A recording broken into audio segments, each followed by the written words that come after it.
Any updates past Marcus injury-wise? No, same thing with Marcus, waiting on the protocol, and no, everybody else is fine. What do you want to see after last night from your group?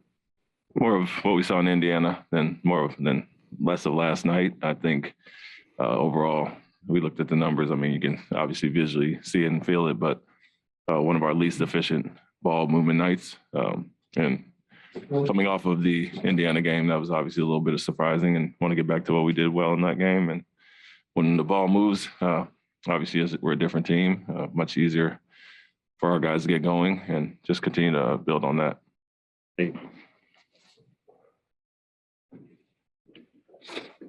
Going back to the Indiana game, just how you want to play on offense, how much is getting both Jason and Jalen to think differently offensively? I mean, how much have you had to do that this year?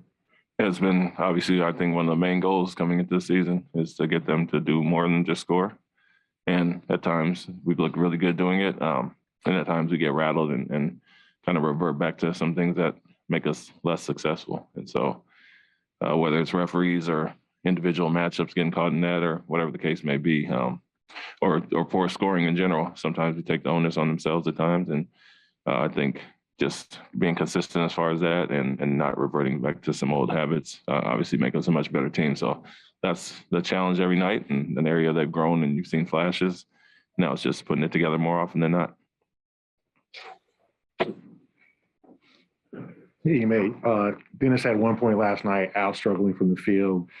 It seems like even when sometimes Jason and Jalen are making the plays, guys aren't hitting shots.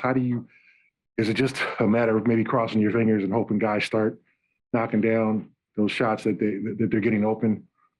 Yeah, you can't base the decision making on if guys are going to make or miss. I think we're asking them to do the right thing, and that's been a little bit of a story of this year at times. I think I mentioned, other than Josh and probably Grant, guys in general are shooting below their career averages, and so you expect some of that to balance out.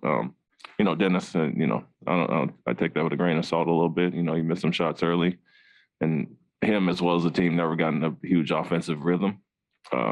Al hasn't shot as well as he has in previous years either. So it's a matter of mixing in, not just settling for those shots, getting some offensive rebounds, getting out transition, getting some easier baskets, and not just settling for threes, which he's done at times. When his shot is not falling, he's driven it and attacked the basket as far as that. So be confident when the open shots come, but also mix in some other things to help yourself get going. How tough is it for Jalen and Jason if they do, like the Clipper game where Jalen had 10 potential assists, but none of them went through? When they're passing the ball and guys are hitting shots, how tough is it not to have the temptation to be like, okay, I'm just going to do this myself because guys aren't hitting shots? Yeah, I don't think that's been an issue for them, really. They're not intentionally looking guys off or not making a play because guys have missed. They're natural scorers, and they do that anyway, but they know the offenses ran through them, and they're going to get their opportunities, and it's just a matter of kind of easing everything up for them by playing the right way and getting everybody involved. And so, like I mentioned, guys rely on them, and we don't have bad character guys that are just looking guys off because they miss a few shots. They're making the right plays, and you've seen that in the games. Whether we make or miss shots, Jalen and Jason have made the right plays and played in less of a crowd lately. So continue to stress that, encourage them to do the right thing. And then the nights where we do shoot it well, we obviously have a great scoring outburst from the full team. And so continue to harp on that. And I think they've done a good job of that. Question in a similar area. After the game last night, Joel was comparing your offense to Charlotte's offense and saying how you guys are more ISO heavy. It makes it easier to guard because you can load up. Knowing that obviously your two main playmakers, they can draw that focus of the defense and try to play off of that.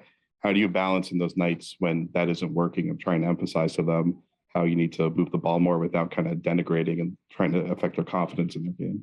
Yeah, and I don't think they should lack any confidence. Obviously, we do run stuff through them, and it's a matter of how teams are defending on a night-to-night basis. So every game is not going to be a duplicate of the previous night, but we do want to see that ball movement. We do want to see the team more team aspect than isolation. Now, if they have the advantages, they take those. But that was the truth. It was a night where even ourselves against Indiana, and then last night were two different teams offensively. Did enough poor things defensively as well, but offensively, the lack of scoring and then guys trying to take it on their shoulders instead of continuing to stay with what has worked in the past. So we all know teams that go ISO are easier to guard, easier to defend. You know, unless you have a Kobe Bryant or Jordan, you can just put in his hands and get 50. You know, every team doesn't have that. And so you want to play to their strengths, but also encourage team basketball, which make us a much better team, as we've seen.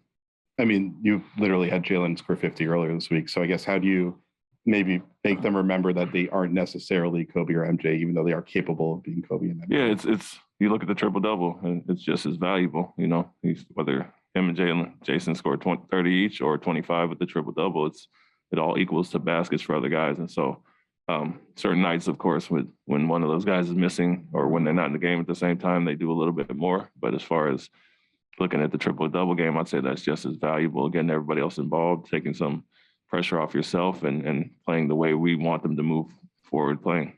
Thank you. One Zoom question from Abby Chin. Hi, Ime. Facing the Bulls, the #1 team in the East, a pretty incredible story this season.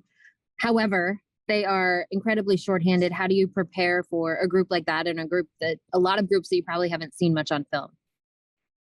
Yeah, they have some guys that we haven't seen, but that's been the case this year for a lot of teams. Obviously, you got to prepare for DeRozan. What he's done this year has been incredible anyway, and so he's going to take that onus on himself tonight and shoulder the load even more with those guys missing. But this is a team that's obviously gelled together pretty quickly, and it's a team that no matter who they've had in the lineup, with Derek Jones going out and Javante, some of the guys they have missing, another guy steps up. So you'd expect that from their bench players, but also expect Vucevic and DeRozan to take more of the load tonight, and got to be prepared for that. And we're not in the place to worry about who's in or out. We've seen that all year. We've dealt with it ourselves, and have to come play better than we did last night, regardless of who's playing for Chicago. Wrap it up right there. Thank you, Coach. Thank you.